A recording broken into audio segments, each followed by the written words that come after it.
Coach Pat back here with another tip of the week. Today I want to continue talking to you about core stability. In last week's tip of the week we talked about anti-extension core stability. We're going to talk today about anti-rotation. People always ask me, golf's such a rotational sport, why would I want to work on anti-rotation? Well, we want to make sure that we rotate at the correct times and we can sequence our body in the correct way. So if we can't control our core in rotation, then that's going to make it really hard to sequence correctly, to start the downswing with the correct part of our body, and it's also going to help us transfer the force up through the body like we talked about last week. It's going to help you stay a little bit more consistent on the golf course and hopefully keep that back feeling a little bit better as we play. So we're going to go through some pay-loft press variations today. The goal here is going to be to really work on resisting rotation.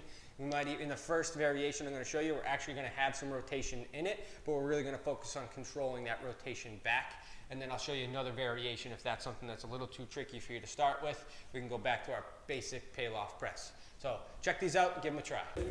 We're going to go through two different variations of the pay-loft press here today. So I'm demonstrating this here on a Kaiser. If you don't have access to that, not a problem. You can do this on a cable column, or you can also just do this with resistance bands.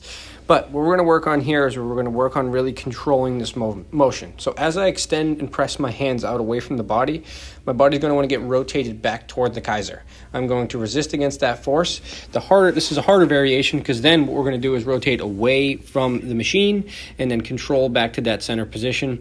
Really should be feeling the core working hard as we're rotating back toward the machine, trying to resist that rotation as we go.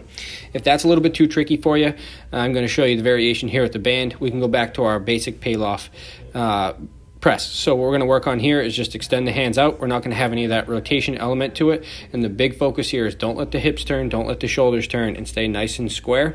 Make sure you pick a band that has enough resistance. So as you extend those hands further away from the body, the more that your body is going to have to work and your core is going to have to work to keep yourself stable and to resist against that rotation. So when we get on the golf course, we can sequence well and we can keep that body feeling good and we can transfer our force.